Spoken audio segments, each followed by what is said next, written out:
And whether I'm talking to high school kids or business executives, my message is always the same. And it goes like this. The only way it gets better for you is when you get better.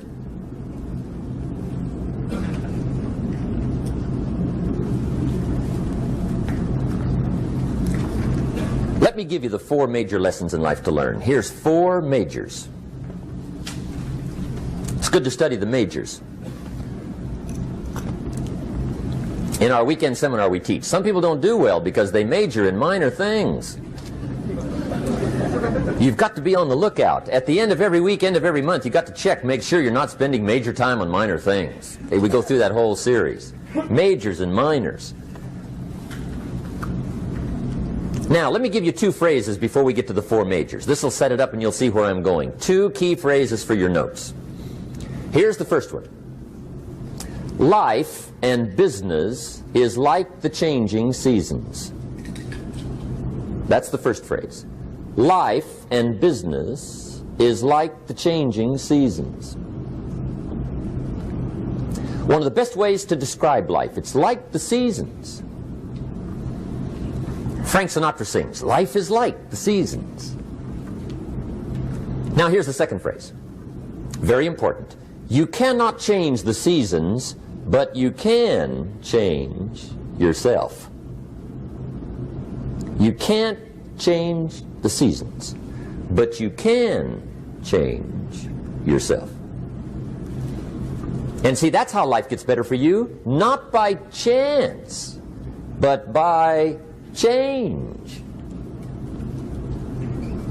Now, here's the 4 major lessons in life to learn. I've got my first book finished. Came out a couple of weeks ago. This is in it. The 4 major lessons in life to learn. Here they are. Number 1, learn how to handle the winters. That's lesson 1. They come right after falls with regularity. Some are long and some are short and some are hard and some are easy, but they keep coming. You must learn to handle the nights. They come right after days. You must learn to handle difficulty. It comes right after opportunity. You must learn to handle recessions. They always follow progressions. For the last 6,000. See, it isn't going to change. The lesson you must learn is how to handle it. And there's all kinds of winters, right? The winter when you can't figure it out. The winter when it all goes smash. The winter when it turns belly up. The winter when it won't work, when you've run out of money and you've got a broken heart. See, those are winter times. There's all kinds. Economic winters, social winters, personal winters. When your heart is smashed in 1,000 pieces and the nights are unusually long, your prayers seem to go no higher than your head. It's wintertime. Barbra Streisand sings, "It used to be so natural to talk about forever, but used to be's don't count anymore. They just lay on the floor till we sweep them away. You don't sing me love songs, and you don't say you need me, and you don't bring me flowers anymore." A song of winter. But see, the disappointments come. Those are normal. That's part of life. But the question is, how do you handle it? How do you handle the coming winters and the disappointments and the down times? Well, you can't get rid of January by tearing it off the calendar. But here's what you can do. You can get stronger, you can get wiser, and you can get better. The winters won't change, but you can. And that's how life changes for you. See, before I understood, when it was winter, I used to wish it was summer. I didn't understand. When it was hard, I used to wish it was easy. I didn't know.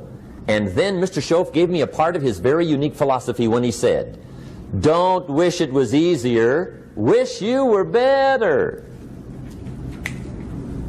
See, that triggered my whole life change. Don't wish for less problems. Wish for more skills. Don't wish for less challenge. Wish for more wisdom. That's the key. So that's lesson 1. Learn how to handle the winters. Here's lesson 2. Learn how to take advantage of the spring. That's the second one. Spring is called opportunity. And spring follows winter. What a great place for it. If you were going to put it somewhere, that'd be the place to put it, right after winter. And pray tell, how often does spring follow winter? Every year with regularity, 6,000. You can almost count on it. See, opportunity always comes. Days follow nights. Isn't that terrific? Opportunity follows difficulty. But here's what you must learn to do. Underline these 2 words in that key phrase. Take advantage. Underline those 2. You must learn to take advantage of the spring. See, just because spring rolls around is no sign you're going to look good come fall. You got to do something with it. In fact, you have to get good at one of 2 things in life. Planting in the spring or begging in the fall. Or get somebody to do it for you. See, those are about the only alternatives. Now here's what else you must do. Take advantage of the springs quickly, because there's only a few. Just a handful of springs have been handed to each of us. They don't come forever. Life is fairly brief. So you got to read every book you can get your hands on what to do with your springs while they're here. And take advantage, they soon run out. The Beatles wrote, "Life is so short." And for John Lennon, it was extra short. But life is brief. Elton John sings, "She lived her life like a candle in the wind." It's brief. So whatever you're going to do with your life, you got to get at it. Don't just let the springs pass. Here's the 3rd major lesson in life to learn. Learn how to protect your crops all summer. You got to take care of what you start. Sure enough, as soon as you've planted your garden in the spring, the busy bugs and the noxious weeds are out to take it. And here's the next bit of truth. They will take it unless you prevent it. And that's the 3rd major skill to learn. You've got to learn to prevent the intruder from taking all the good you start. It's one of the challenges. Here's 2 key phrases under number 3. First one, all good will be attacked. On this planet. Maybe not the next one we get to, but on this one, all good will be attacked. Every garden will be invaded. Not to think so is naive. And here's the second phrase. All values must be defended. Political values, social values, community values, family values, marriage values, friendship values, business values. Every garden must be tended all summer. 3rd major lesson. Now here's number 4. 4th major lesson in life to learn. Learn how to reap in the fall without complaint. Learn to reap come harvest time without complaint. Take full responsibility for what happens to you. It's one of the highest forms of human maturity, accepting full responsibility. It's the day you know you've passed from childhood to adulthood, the day you accept full responsibility. And another note, learn to reap in the fall without apology. Without apology if you do well, and without complaint if you don't. That's maturity. I used to have that long list of reasons why I wasn't doing well. To explain. You got to explain, right? Otherwise you're going to look bad. I used to have this funny list called Reasons for Not Looking Good.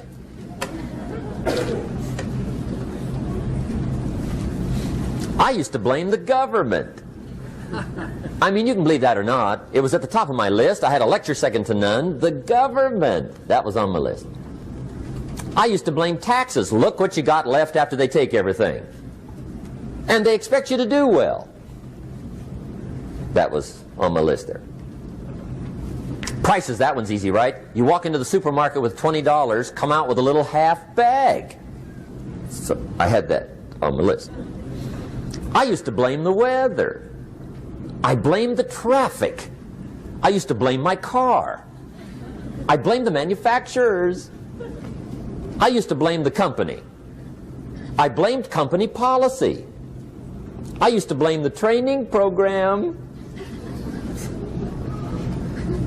I blame my negative relatives. They were always putting me down. I blame my cynical neighbors. They're just selfish, looking out for themselves. Won't loan you money? They were on my list.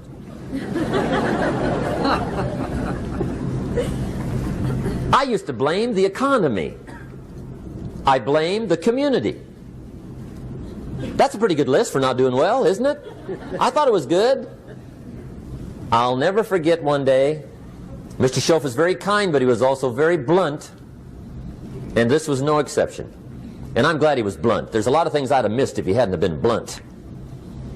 One day, with sort of a curious look on his face, he said, "Jim, just out of curiosity, tell me, how come you haven't done well up until now?"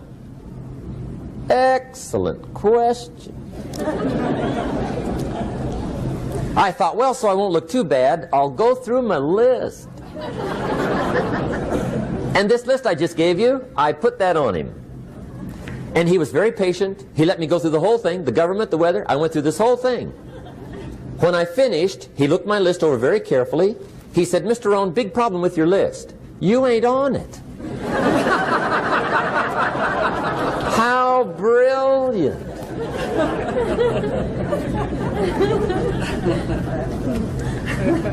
When I went to work for him a few months later, I learned very quickly to tear up my list, reasons for not doing well, and I threw it away.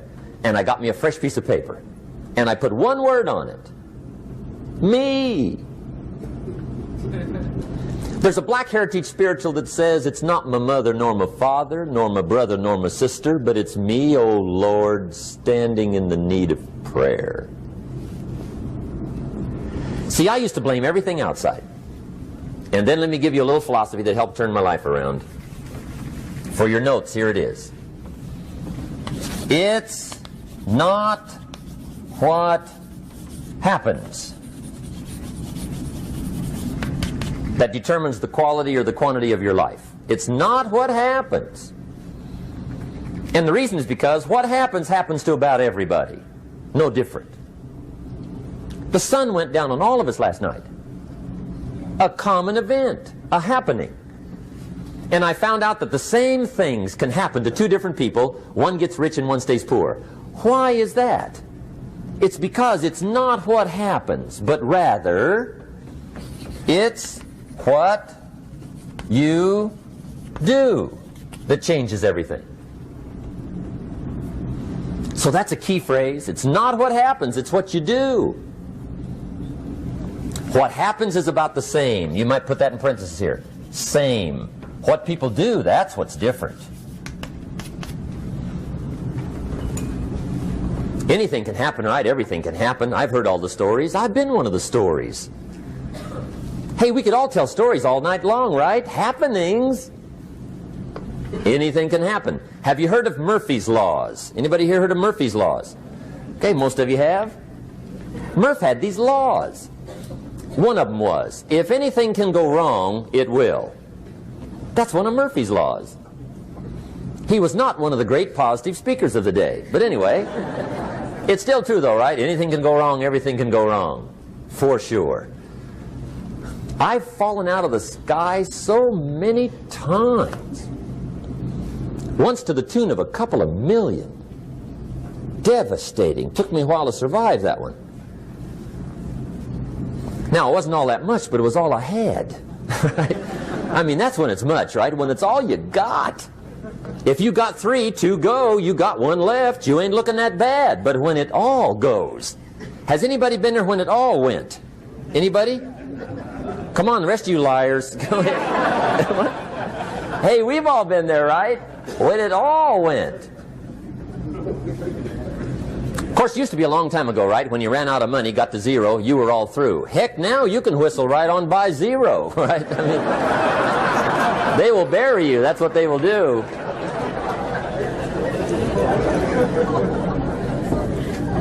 But see, those are the happenings, right? Everything can happen. Anything can happen. But it's not the happenings. It's what you do about it. Somebody says, yeah, but you don't understand the disappointments I've had. Come on. Everybody's had their share. Disappointments are not special gifts reserved for the poor. Everybody has them. The difference is what you do about them. It's not the weather. I used to blame the weather, and I discovered it rains on the rich. So see, that won't help. Two men wake up one morning, there's a rainstorm on. One of them looks out his window, sees the rainstorm, and he says, wow, what a storm. With weather like this, they can't expect you to go out and make sales. He stays home. Same morning, the other guy looks out his window, sees the same storm, says, wow, what a storm. But he says, you know what, with weather like this, what a great day to go out and make sales. Most everybody will probably be home, especially the salesman.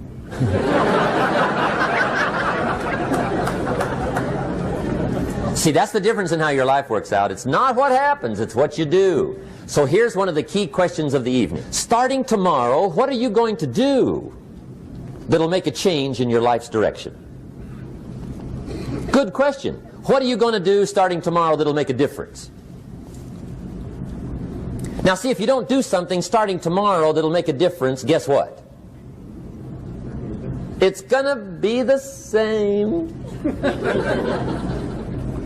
And see, that way you can guess what the next 5 years are going to be like. Look at the last 5. Because the next 5 are going to be like the last 5 unless you, major key, tomorrow, change it all. Or change a little, or change something, or don't change. It's choice time. You can do whatever you want.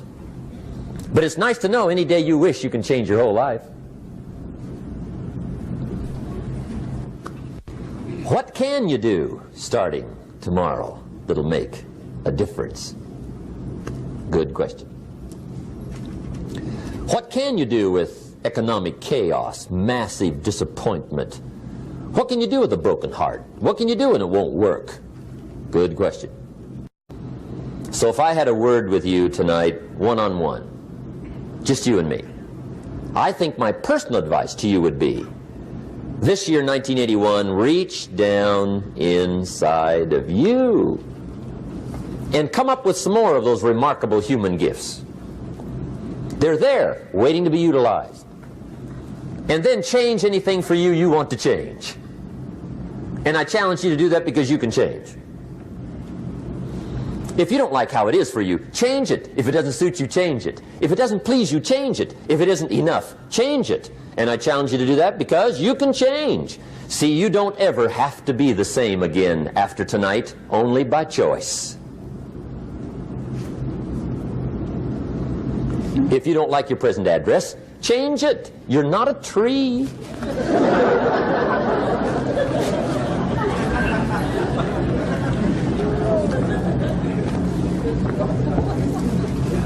Now, let me give you 3 steps to personal development. Let's get down to the nitty-gritty. What does it take to really make the changes starting tomorrow? It takes more than philosophical pronouncement. I know that. It also takes more than enthusiasm. I know we're hearing a lot about enthusiasm these days, but see, that just won't do the job. We're still hearing the old cliches of the 30s, right? To be enthusiastic, you must act enthusiastic. But see, that's not going to help. After you have leaped about, there are some things you got to do, or it isn't going to change. See, you can get all excited about lifting 200 pounds till you get to the gym. And then you need a new excitement. And the new excitement is called discipline. Major step to human progress. Discipline. If there's one thing to get excited over, that's it. Get excited over your ability to make yourself do the necessary things. What could you make yourself do starting tomorrow that would change it all? No! Tell him.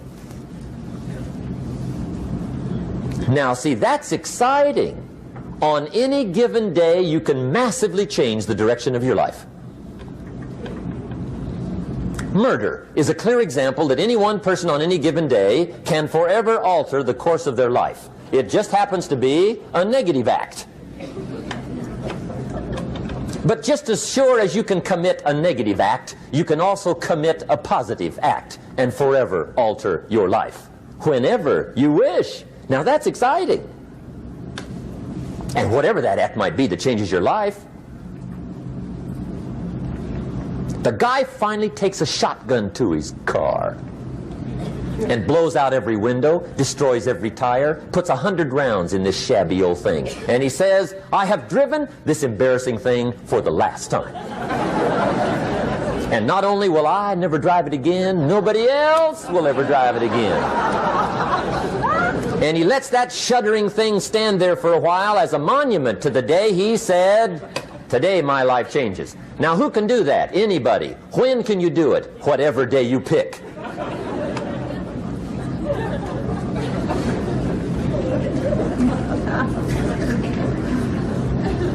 Now here's the key to discipline. Start with the little disciplines, get excited over the little disciplines, and get right on those, because those will lead to the big ones.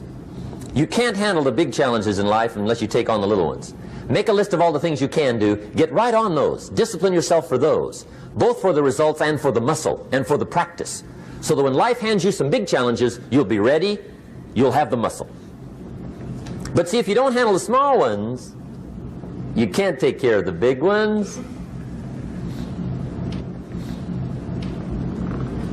Okay, here's what else it takes for life change. Self-motivation. Key phrase, self-motivation. I don't know why we call it self-motivation. It's really the only kind there is. You've got to motivate yourself. Because I found out you can't change people. They can change themselves, but you can't change them. Lord knows some I've tried. But see, it won't work. People have to change themselves. I learned some of those lessons early. I built a little sales organization way back in those early days. I'm 25. And I had some nice people. I said, I'm going to make these people successful if it kills me. I almost died, right? I mean, you can't do that.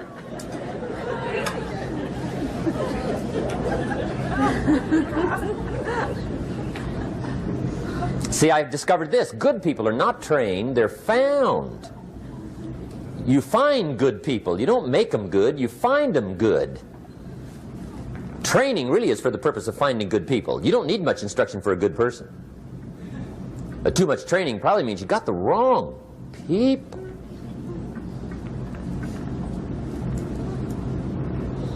So you got to find the right people. That's the key to getting a good job done. One of the major things we learn in management, lesson 1, don't send your ducks to Eagle School.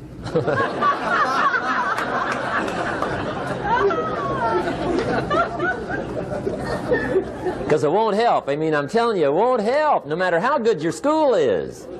And the little eagle badge and little eagle hat, I'm telling you, it won't help. It won't help. You can tell whether your school's done any good, right, is when it's over, right? The duck goes for his first rabbit and makes him a friend. You say, no, no, no. Anyway, so it takes self-motivation to really alter your life. And you don't want to give self-motivation away to somebody else and make it somebody else motivating you. The guy says, boy, if somebody just come by and turn me on. What if they don't show up? Right? See, you got to have a better plan for your life. Okay. Now, if you're excited and you're ready to change, let me give you 3 steps to start life change that can change your life, your personality, your lifestyle, everything can change. Here's the steps. Number 1, find out how things work. The first key to doing better is find out. To change your life, really, you need ideas. There isn't anything an idea can't change. And Schoaf taught me the major problem is lack of an idea, not a problem. At first I didn't have any money. I said to Mr. Schoaf, I don't have any money. He said, that's not a problem. Now see, up until then I always thought it was. Right? I was confused. He said, no, no, the problem is lack of an idea on how to create money and wealth. It isn't lack of money, it's lack of ideas. So if you get the ideas, see, you can change anything. Now, to get ideas, you need a constant study of finding out. Now, Schoff also said, when you find out something that works, put the information in your journal. Don't use your head for a filing cabinet. Put it in your journal so that you can do the next best thing. Repetition, repetition, repetition. Go over it. And if you repeat it, go over it, sure enough, someday, some mysterious day, the idea takes root, starts to grow, and shows up in your bank account, and your dress, and your personality, and your lifestyle. But capture the ideas in your journal. Find out how things work. Schoff gave me this word for my life change. He said, study. Great word. If you wish to be successful, study success. If you wish to be happy, study happiness. If you wish to be wealthy, study wealth. Don't leave it to chance. Make it a study. Some people just go through the day with their fingers crossed. See, that won't do it. You've got to study the things that can change your economic, social, spiritual, personal life. Now, here's a qualifying phrase. And we'll have several of these qualifying phrases throughout the seminar. Here's the first one. You may not be able to do all you find out. I understand that. You may not be able to do all you find out, but you should find out all you can do. See, you don't want to wind up at the end of your life and discover that you've lived only 1/10 of it. And the other 9/10 went down the drain. Not for lack of opportunity, for lack of information. So that's number one, find out how things work. Now here's the best human virtue for finding out, curiosity. Make a note of that. Curiosity. Be curious. You might add a word to it that'll help. Childish curiosity.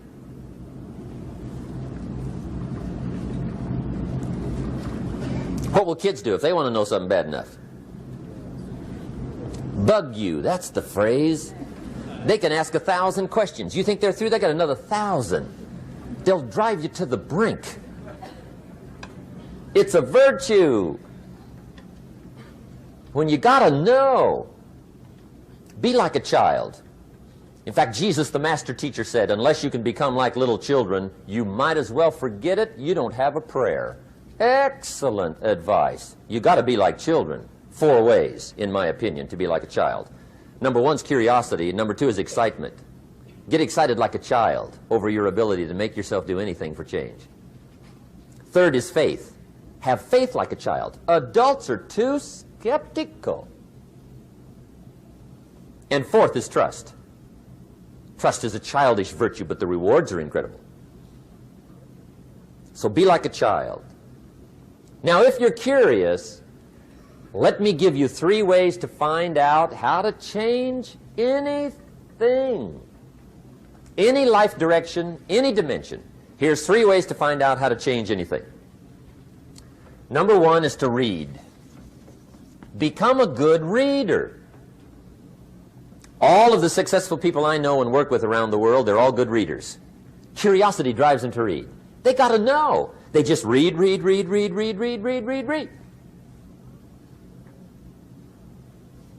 Become a good reader. Now, that's my opinion. Listen to the other lecturers, and listen to me, and make up your own mind. Don't be a follower. Be a student. Okay? I say, really, for life change, you got to read. One way to learn is from your own experiences, but another way to learn is from other people's experiences. See, one book might save you 5 years if you read it. Did you know there's books on how to be stronger, more decisive, be a speaker, be a leader, have a better effect on other people, develop your personality? Did you know there's books on that? And people don't read them? How would you explain that? And they can read? Did you know that hundreds of successful people have written their stories in books and they wrote down how they did it and people don't read it? How would you explain that? The guy's busy, I guess. You know, you get tied up. The guy says, well, yeah, you work where I work. By the time you struggle home, it's late. You got to eat a bite of supper, watch a little TV, get to bed. You can't sit up half the night reading. And the guy's behind on his car payment. Good worker, hard worker, sincere. But you got to be better than sincere and work hard. Otherwise, at the end of your life, you'll wind up cold, stony broke. You got to be better than a good worker. You got to be a good reader. The whole world is governed by laws. The universe, in fact. Laws. We call it the law of electricity. We call it the law of gravity. There's mathematical laws. There's physical laws, speed and velocity laws, agricultural laws. There's all kinds of laws. Now that we find ourselves on the spinning planet, you just have to learn what I call the setup. Learn the setup. Life's setup. Now, we didn't set it up, but we're here, so you got to learn it. And we should learn the setup for two basic reasons. Number one, to keep from getting hurt. It's one of the major reasons for learning, so you won't get hurt. See, economically, socially, personally, you can get hurt just not knowing. Ignorance is not bliss. Ignorance is poverty. Ignorance is tragedy. You got to know, or you're going to get hurt. It's good to know not to walk out the 10-story window. That's excellent information. Now, what if a guy didn't know and he walks out? Now he's dead at the bottom. Somebody says, well, the poor guy didn't know. You got to know, or you're going to get hurt. Okay. Now, here's a parenthesis. You don't have to like the setup. I don't ask you to like how it is. That's not what's important. But it is important to learn how it is. Okay? So you don't have to like it, but you should learn it. That's what I tell the kids, right? Make sure you get the information. What you think about it, that's up to you. What you're going to do with it, that'll soon be up to you. But make sure you get it. See, there's nothing worse than being stupid. Nothing. I mean, being broke is bad, but being stupid is awful. And what's really bad is being broke and stupid, right? That's about the end of the world. I mean, there isn't anything much worse than that. Unless you're sick. Sick, broken, stupid. I mean, that is it, right? There's nowhere else to go. So make sure you get the information. It's key. You don't have to like it, but learn it. If this big monstrous thing lifts up in the sky, hangs there for a little while, cuts loose, comes crashing down, boom, shakes the ground for 5 miles. And then this big monstrous thing lifts back up in the sky, hangs there for a little while, cuts loose again, comes crashing down, boom, shakes the ground for 5 miles. It just keeps doing that, this big monstrous thing, lifting up and then crashing down, boom. Now, you might come along one day and say, that's got to be a stupid arrangement, which is okay. You're entitled to your opinion. But the first thing you should learn to do is get out from under it, right? That's number one. You might have a great moral argument. You might want to shake your finger at the sky, but do it from over there, right, so you don't get smashed. It's called your basic smart. So number one, learn so you won't get hurt. Whether you like it or not, learn. Now here's the second reason for learning, the setup, to benefit. It's called the plus of life. And that's what life is, right? Both minus and plus. The minus is tragedy, heartache, misery, failure, unhappiness. But life is also happiness, prosperity, good feelings. So here's the key. Learn to get on the good side of the way things work.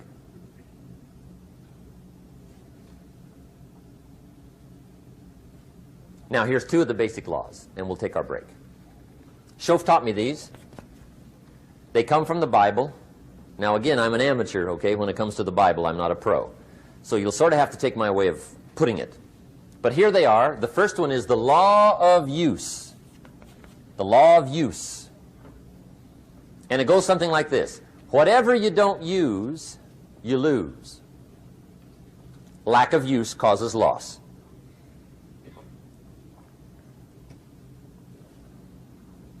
On this planet, maybe not the next one, but on this one, if you tie your arm to your body, leave it there long enough, you'll never use it again.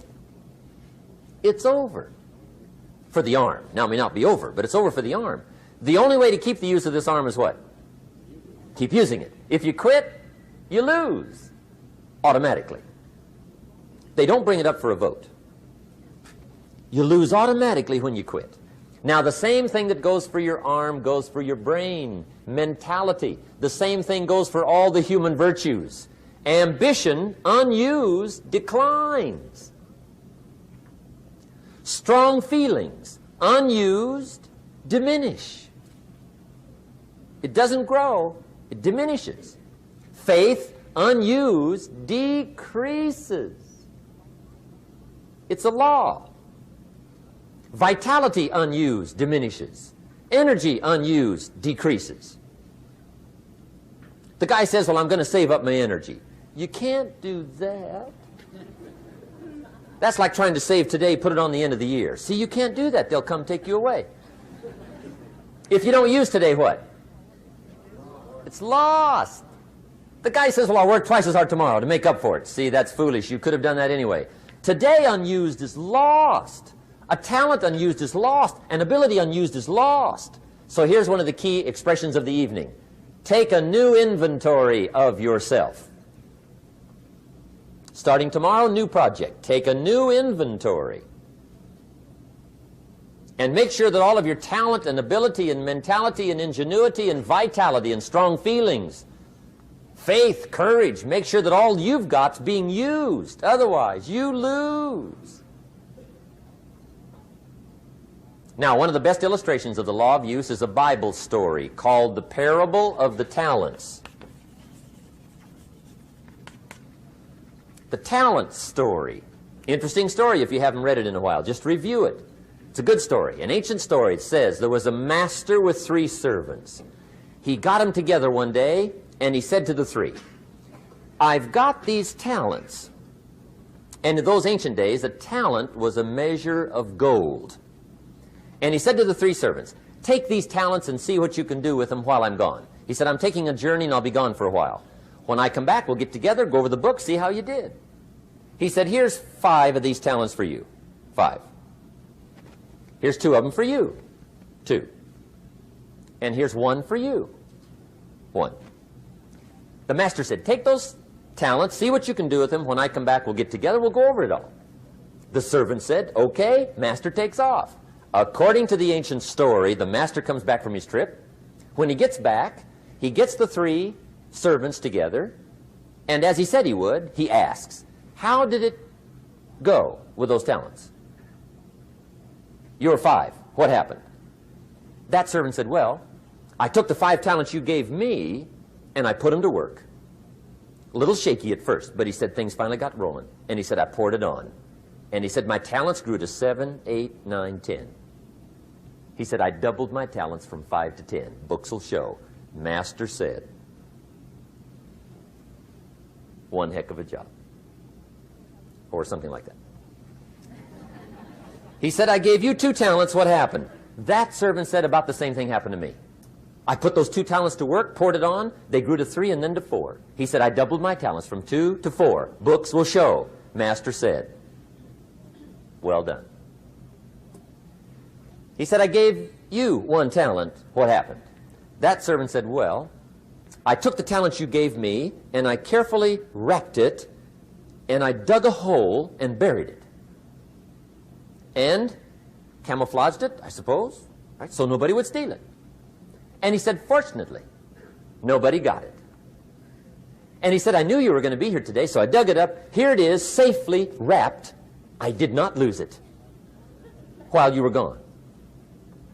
According to the ancient story, the master said, take that talent away from him and give it to the man that's got 10. Now you might say, well, I don't like that arrangement. The poor guy's only got one talent. He's already got 10. It ought to be more even. Remember, I didn't ask you to like it. But this one I would ask you to learn, because it simply means whatever you do not employ, you forfeit. It's a law. So learn well the law of use. Now here's the second one, and we're going to take our break. Second law from the Bible. This one we've heard since we were small, I'm sure. It's called the law of sowing and reaping.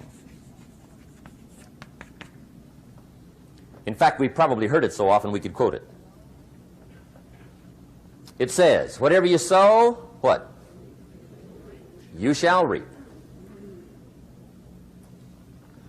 Fairly blunt, hopefully clear. Here's my first suggestion on the law of sowing and reaping.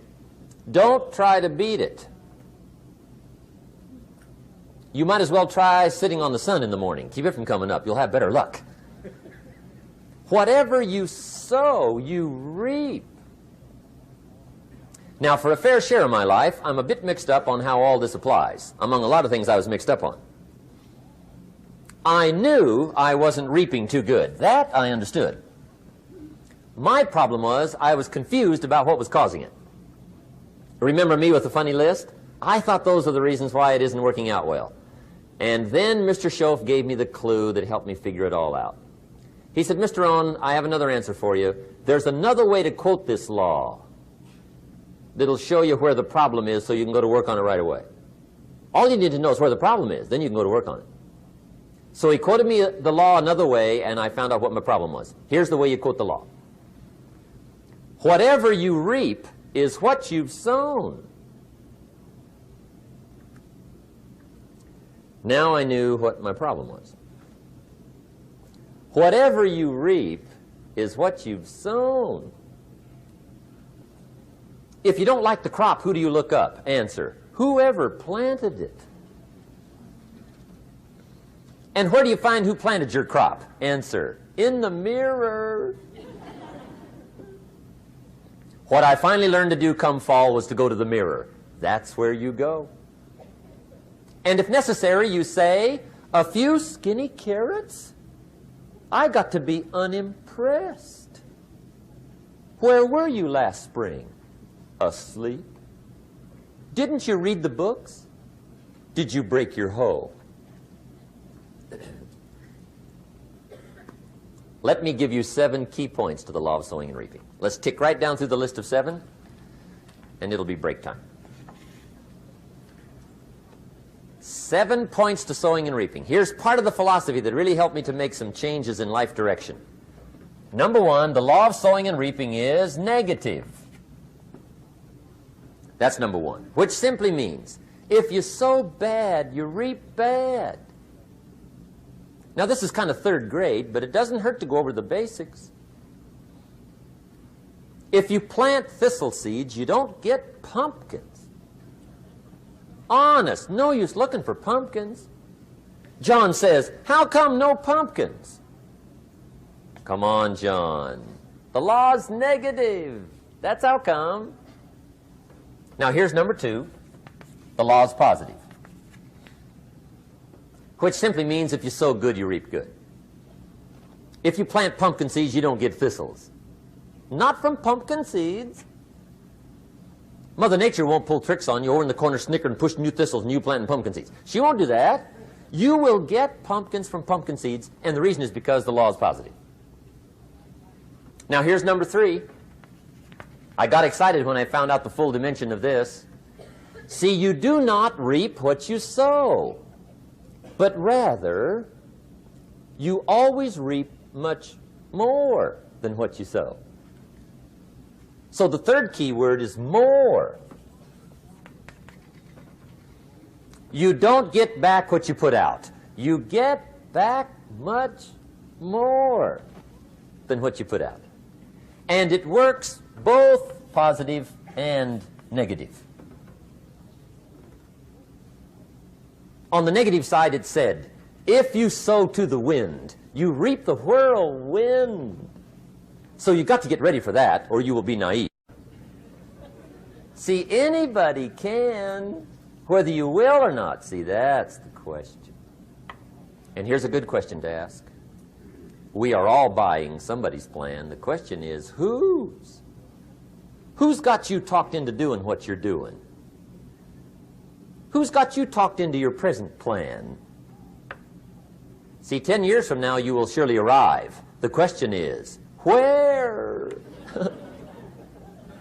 But see, anybody, if you want to, can go searching for a good plan, pick it, and start working it. And sure enough, as the time passes, as it surely will 5 years from now, 10 years from now, then you'll be winding up wearing what you want to wear, driving what you want to drive, living where you want to live, become what you want to become. But now's the time to fix the next 10 years. And who can?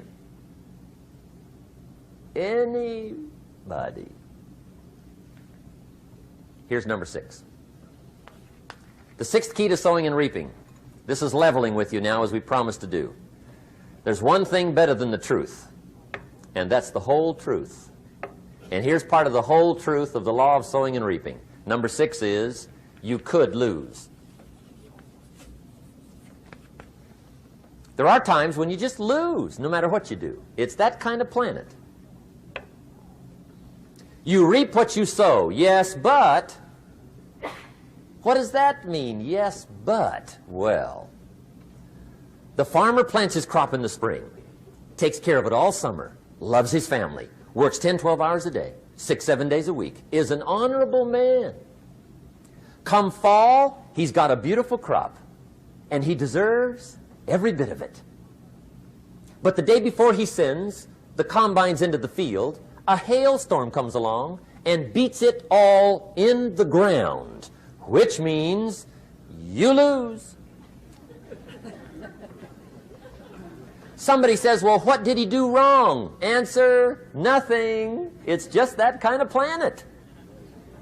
Sometimes it's going to hail on your crop and rain on your parade, so you got to get ready for that or you will be naive. That's just part of the life arrangement. And don't press me why. I was not in on some of the original decisions here, so I don't know how it got set up. But there's just times, sometimes you lose. That's part of life. But now here's number 7. The 7th key to sowing and reaping. And it goes like this. It's just another way to quote the same law. And it goes like this. If you don't sow, that's just another way to quote the law. If you don't sow, what? You don't reap. You don't even have a chance. So if you looked at your game plan tomorrow, you might come to the quick conclusion, I got to get some sowing going. How true. Get you some sowing going. And remember, you've got plenty of time. You've got all the time there is. Some people spend enough TV time to make a fortune. The latest article on television watching in this country, according to the latest article, the average television is on in this country in every household 7 hours a day, called the Big 7. I asked a guy one time what his TV cost. He said about $450. I said, you forgot to look at the price tag.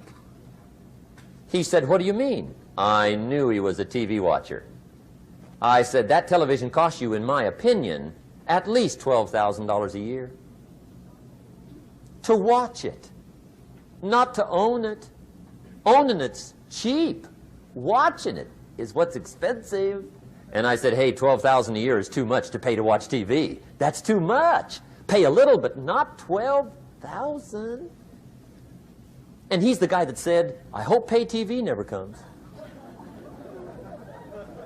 If you enjoyed this video, give it a thumbs up and share it with your friends so we can keep making them.